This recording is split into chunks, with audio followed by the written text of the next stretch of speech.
High, আজকে একটা mini blog নিয়ে চলে এসেছি। সকালবেলা উঠে আমার সব কাজগুলো করে নিতে হচ্ছে, কারণ আজকে মা বাবা কেউ নেই।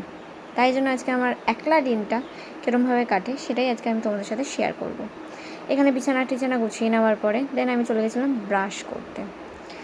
সো এখানে ব্রাশ করার পরে তারপরে হচ্ছে কিছু কাজ ছিল, যেমন বসে ফ্রিজ থেকে আমি চিংড়ি মাছটাকে বের করে নিলাম, তারপরে জল খেয়ে নিলাম। তারপরে এখানে কিছু জামা কাপড় ছিল, সেটাই একটু ভাঁজ করে দেন তারপরে আমি পুরো ডাইনিংটাকে পরিষ্কার করে নিলাম। প্রথমে ঝাঁট দিলাম, তারপরে ঘরটাকে মুছে নিলাম। ঠিক আছে, এরপরে চলে আসলাম বাসন মাজতে চলে আসলাম। আমরা যতটা ভাবি যে একা জীবনযাপন অনেকটা ইজি, তবে না। আজকে আমার মা নেই, বাবা নেই বলে, মানে বেরিয়েছে বলে, জাস্ট কিছু কাজের জন্য তারা বেরিয়েছে বলে আমি আজকে সকাল থেকে সব কাজ করেছি। হ্যাঁ, বাড়িতে থাকলে আমি কাজ করি না এমন না, করি। তবে আজকে যখন এই যে সব কাজ একা একা করছি, কেমন জানি একটা মনে হচ্ছে। আজকে যদি তারা থাকতো তাহলে হয়তো বাবা হেল্প করে দিত। তো এখানে কথা বলতে বলতে দেখো আমি আমার বারান্দাটাও মুছে নিলাম। মুছে নেওয়ার পরে দেন বাইরের যে সিঁড়িটা আছে ওটাতে ঝাড় দিয়ে জল দিয়ে দিলাম। তো চলো দেখতে থাকো।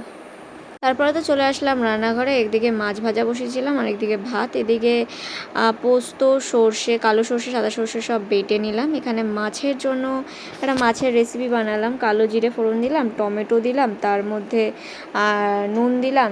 যেই নরম হয়ে আসবে তখন তার মধ্যে দিয়ে দেবো সর্ষে পোস্ত বাটা, টক দই আর শুকনো লঙ্কার গুঁড়ো আর একটু হলুদ গুঁড়ো আর সামান্য পরিমাণ টেস্ট অনুযায়ী নুন দিয়ে মাছটা দিয়ে জল দিয়ে দিলাম। তারপরে দেন চলে আসলাম চান টান করে আমি পুজো করতে। এখানে ঠাকুরকে খেতে দিয়ে দেওয়ার পরে আমি একটু ধুনো জ্বালিয়েছিলাম। তো ঠাকুর দিতে দিতে হঠাৎ মনটা একটু খারাপ হয়ে গেছিলো, কারণ আজকে যদি বাবা মা থাকতো এখানে, মানে যদি বাইরে না যেত, আমি এই ফিলিংটা হয়তো করতে পারতাম না।